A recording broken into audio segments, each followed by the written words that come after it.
Hi everyone! This is the first time I am filming this way. Kasi this is a sit-down vlog titled Oh to be Heard. Kasi I know the feeling na hindi mapakinggan, or for so long I just wanted to be understood, not fixed, not judged, just heard. So everyone said that I am sensitive, too much, or too dramatic. So I made this Oh to be heard. Una-una syempre para sa akin. Sobrang thankful ko sa cameras ko kasi finally meron nang nakikinig sa akin, ganyan.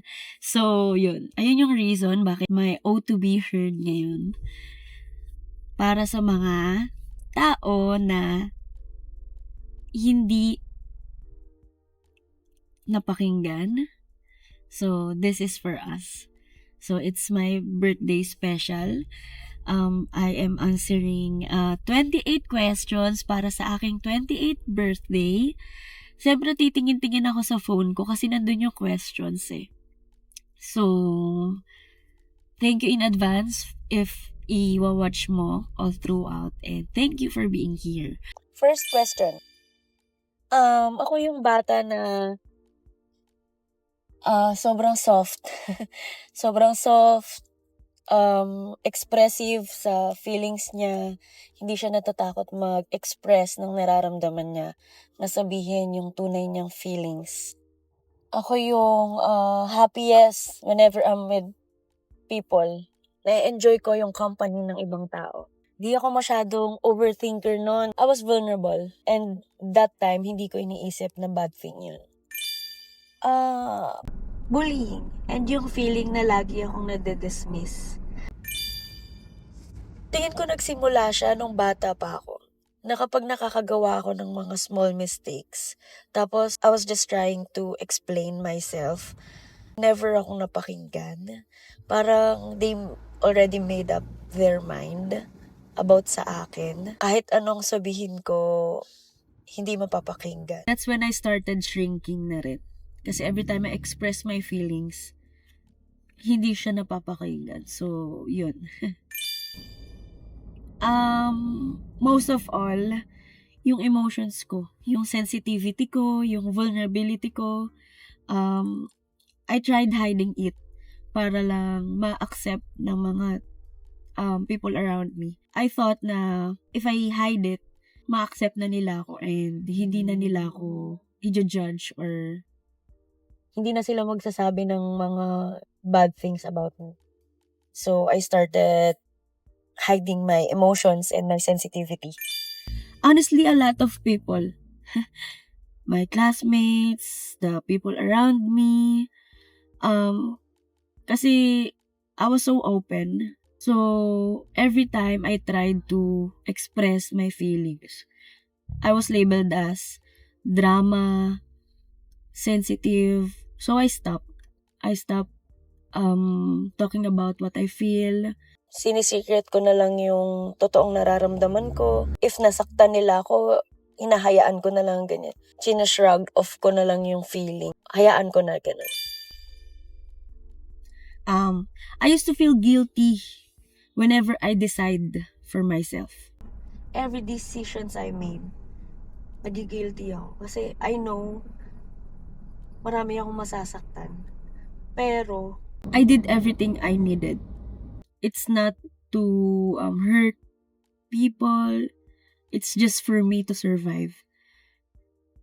So, ayun yung na-forgive ko sa sarili ko na I should understand na yung mga ginawa ko is for me to protect myself. Sabihin ko sa kanya na mahal ko siya. I love her so much. I'm doing everything now to protect her. She's so bright. She's so smart, creative, confident, talented. I see it now. Nakikita ko lahat yun ngayon. I don't want you to question your worth again. You deserve every gentle and calm love. It was when I got tired explaining myself. growing up, I did everything para lang ma-explain or maiparating yung nararamdaman ko. But, hindi talaga ako napapakinggan eh. So, sabi ko, kailangan ko nang piliin yung sarili ko na parang, kailangan ko lang baguhin yung kaya kong baguhin. So, if hindi ako napapakinggan, titigil na lang ako mag-explain. So, kailangan ko na lang piliin yung sarili ko kesa ipilit sa tao na ayaw akong pakinggan ever since. In the moment I finally chose myself, I learned that peace feels better than pretending. Hindi madali yung healing. Sobrang hindi siya madali. Lalo na kung mag-umpisa siya sa isolation. Yun kasi yung naging coping mechanism ko eh. Mag-isolate. Non-stop crying. Trying to calm myself every after small mistakes. Kunwari, may nalaglag ako. Dati, ang reaction ko agad dun, magmumura ako, magagalit ako sa sarili ko agad. Ngayon, hindi na. Natututunan ko na pakalmahin yung sarili ko sa mga ganong kasimpleng bagay. Na dati, lagi akong napuput in trouble. I'm aware na sa mga triggers ko. Nilet go ko na yung version ko na sobrang tahimik. Kasi yung pagiging tahimik ko noon, nami-mistaken siya as okay lang sa akin lahat eh. Yung yes lang sa lahat. Na parang kahit ako yung pinaka-uncomfortable na tao sa sitwasyon na to, para lang maging comfortable yung iba, mag-yes ako. Kailangan kong i-let go yung version ko na yes dito, yes doon lang. Honestly, yung gym ko dati, ang first goal ko talaga dyan, maging fit, basta yung body goals, ganyan. Pero, natutunan ko siya na for my, peace, quiet mind, and yung vlogging. When I started recording my life, my everyday life, I appreciated myself na nakita ko na napaka-smiling ko pala. Ang saya-saya ko pala sa mga simpleng bagay. Hindi pala ako complicated. Sobrang genuine ko pala. And nakita ko lang lahat yun nung nire-record ko na yung life ko. Yung mga simpleng bagay sa buhay ko araw-araw. Doon ko siya nakita. Doon ko lang nakita yung real me. Lahat ng na-realize ko ngayon, akala ko hindi ako ganun dati. Akala ko hindi ako masayahin, hindi ako fun. Ang ang light ko lang, ang simple ko lang pala. Yung mga simpleng bagay, napapasaya na ako. Ayun yung nag-start mag-gain back ng confidence ko. Ako, nag-decide ako na, and na-realize ko din na yung mga sinasabi nila about me, hindi ako yun. Hindi ako yun. Na growing up, akala ko yun ako. Nalagay lang siya sa isip ko. Kaya, akala ko, ayun yung dapat kong i-live. Natutunan kong maniwala sa sarili ko nung nakita ko na yung tunay na ako. Yung partner ko din, kasi lagi niya pinapaalala na I deserve to be loved as I am. And yung cat ko, si Wanda, hindi siya nagsasalita pero nararamdaman ko yung genuine love niya. Yung presence ko lang, sapat na. Yung hindi ko kailangan mag-perform para mahalin, yun. Dun nagsimula na maniwala ulit ako sa sarili ko. I used to invite people para i-join ako sa ganito, sa ganyan. Sabi ko, try ko na mag-isa. So, I started going on my own na. And I-realize ko, ang saya pala ng presence ko lang. Kasi nakakagalaw ako at my own pace. Na-enjoy ko yung bagay na totoong nagpapasaya sa akin. Parang hindi ko kailangan mag-please ng someone with me kapag hindi sila masaya doon. Parang ganun. Sobrang peaceful eh. Sobrang peaceful mag-isa. Iniintindi ko saan sila nanggagaling pero hindi para i-excuse sila. Kundi para i-free na yung sarili ko sa sitwasyon. I stop waiting for apologies na rin. Instead, I focus on changing na lang yung mga kaya kong baguhin. Which is myself. Yung reactions ko and kung paano ko ipagpapatuloy na lang yung growth ko.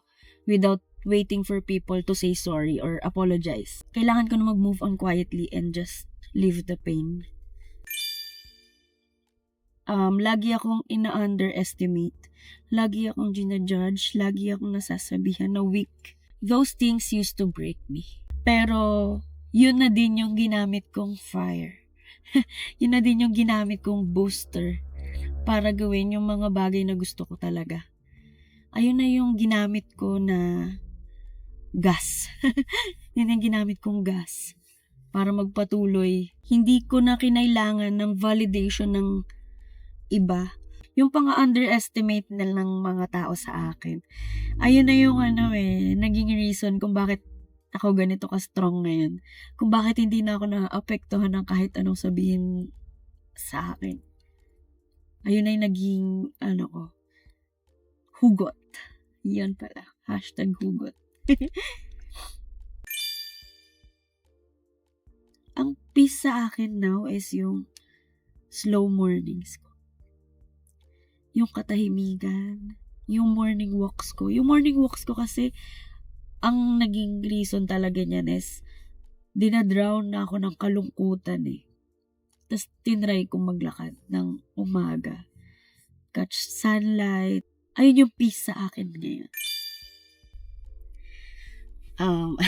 Importante to. So, I've learned that love isn't supposed to be conditional. Hindi ka na dapat kinokontrol and it shouldn't make you feel small. So, ang love is, it protects, it understands, it gives you comfort and safety. This time, love means walking away, not because of galit, but because for everyone's peace. And self-love, yun yung pagiging gentle sa sarili mo. Pagiging self-aware. Siguro yung healing ko, tsaka yung kalmado kong puso.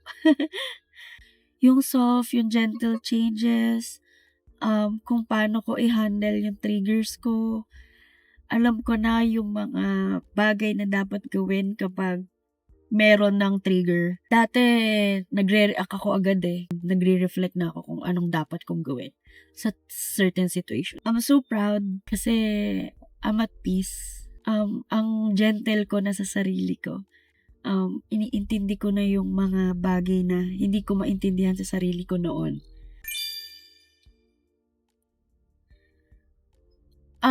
Sobrang comfortable ko, sobrang kalmado ko, yung nervous system ko nasa safest, most quiet mode siya. Sobrang comfortable. People think my katahimikan is kahinaan. So, yung katahimikan ko, it's just to protect myself. And if I walk away, means that I'm ungrateful or just a bad bitch. Yung katahimikan ko is peace ko siya. Hindi ko na lang pinipiling mag-explain sa mga nakapag-decide na kung sino ako sa paningin nila. Marunong na akong mag-set ng boundaries. Marunong na akong mag-no. Of course, choosing my environment. Pinipili ko na kung saan ako mag-i-stay, kung saan ako mag-i-engage, kung sino yung hahayaan ko around me. Pinipili ko na yung mga bagay na dapat akong mag-react or hindi dapat. I reflect a lot now. Hindi na ako, mapagpatol. Yung self-awareness ko, ayun yung na-develop ko. Aware na ako sa makakapagpalungkot, makakapagpasaya. Siguro sabi nga ni Ken sa SB19 Gento, yung no rush, I can do this all day. Yung calm and gentle, slow growth ko. So, hindi ko nire-rush yung process, ine-enjoy ko yung journey, ine-enjoy ko yung progress ko. Lalo na yung mga small wins ko, yung mga nire-recognize ko na yun eh. Actually, hindi siya totally becoming eh. Just returning. Yung real me talaga. Still soft. Sobra. Still soft but strong. Ako na yung pinoprotect yung energy niya, yung hindi na nag-engage sa mga negative scenarios or negativities around me. Confident and calm. Siguro stability, real love, and genuine connections. Yun na yung pinaka mga importante sa akin ngayon. Minamanifest ko sa next chapter ng life ko. Yung peace na nag-stay kahit mahirap yung buhay. I want to be remembered for being someone who gave comfort, someone who gave safety. I just want to be remembered as a safe person. Maybe making people feel seen, feel heard. I know what it feels like kapag walang nakikinig eh. So, ayun yung gusto ko. Sana. What's something you're still learning right now? Siguro maging confident sa pag-vlog. Sure, nasa parking lot kasi ako ngayon. Tapos ang dami nagpa-park. Pero hindi yun. Yung to rest without guilt. Yung trust the timings. Yung wag pa i-rush yung mga bagay-bagay na gustong mangyari. And I'm learning to just be present in the moment. Yun yung pinaka-importante kaya ako nag-start mag-video eh. Gusto ko maging present sa moment. Gusto ko ma-appreciate yung now. And I'm learning to appreciate myself more. Na-appreciate ko na pero gusto ko pa more. Matutunan na mas mahalin pa yung real me. Oh.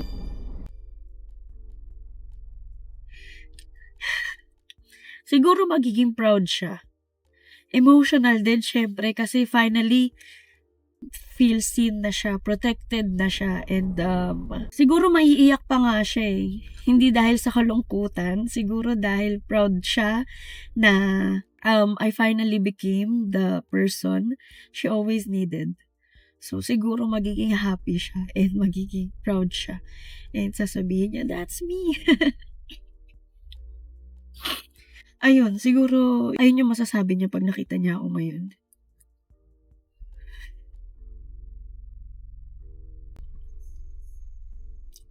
I'm proud of you. I'm proud of you, Lai. You're confident. You're being heard. You're being seen.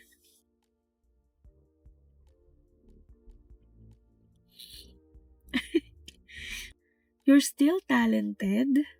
You're still creative. You're smart. Ayun yung mga bagay na masasabi niya.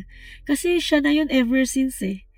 Mas visible na lang siguro ngayon kasi wala nang nag-shrink down sa kanya. Siya naman yun ever since. Na-shrink down lang siya kaya hinaid niya. Pero ngayon, hindi na. Hindi niya na kailangan i-shrink down yung sarili niya for other people to accept her. Be the real her. Not to force anyone to love her, to understand her. Just for herself.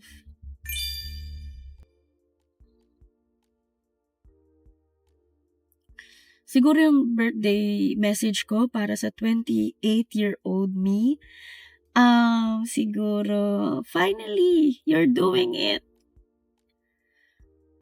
Finally, you are you. You are living now, not just surviving. So, this is for my birthday special, 28th birthday. Hindi ko na feel na 28, ang feeling ko ang bata ko pa din. Siguro kasi mas free na ako ngayon eh. So, mas free na akong i-express yung sarili ko ngayon. Kaya feeling ko mas bata ako ngayon. Kasi parang nasa sayo kung paano mo ililive yung age mo eh. So, yun. Feeling ko mas bata ako ngayon talaga. Mas masayahin ako ngayon. Kaya, it's good to be 18 at 28. So, dahil birthday ko nga, wala akong candle na nabili. Pero nandito yung favorite cupcake ko na sobrang hirap hanapin sa lahat ng groceries. Wala akong candle na nabili. Mag-blow dapat ako ng candle eh. So, i-edit ko na lang. Happy birthday to you. Alam mo tayo iyak. Happy birthday to you. Happy birthday to you. Happy birthday, happy birthday. Happy birthday to you. Birthday wish. Wala world peace. Wala, gusto ko lang maging masaya. Lahat ng tao. Gusto ko lang maging kalmado. Gusto ko lang maging safe. Gusto ko lang ng genuine love para sa lahat. Para sa akin. Para sa mga genuine na tao na may deserve ng genuine love. So, ayun lang. Gusto ko lang maging masaya. And mas maging comfortable pa. And confident pa. So, thank you sa mga nanonood. Nakikita ko na may views ako kahit paano. Pero, this vlogging is for myself talaga na nakikita ko yung totoong ako. So, salamat sa mga kahit paano nanonood. And kahit paano na i-inspire. Ayun, maraming salamat. Happy birthday sa akin. Ito na yung birthday cupcake ko and yung candle na i-edit ko. Kainin ko na siya. Kagat na ako kasi favorite ko to eh.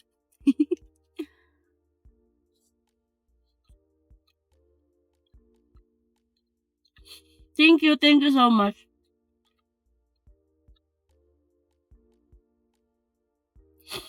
I love you. I love you, self. I love you, everyone. Thank you.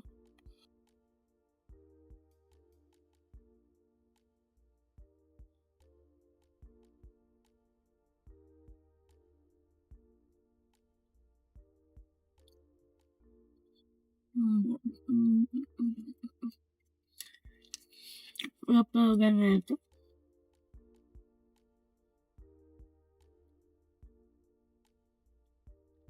Happy birthday! You deserve the love. You deserve everything in this world. Wish me luck. Dahil dyan, magliligpit na tayo ng ating mga ginamit. Bye! Maraming salamat.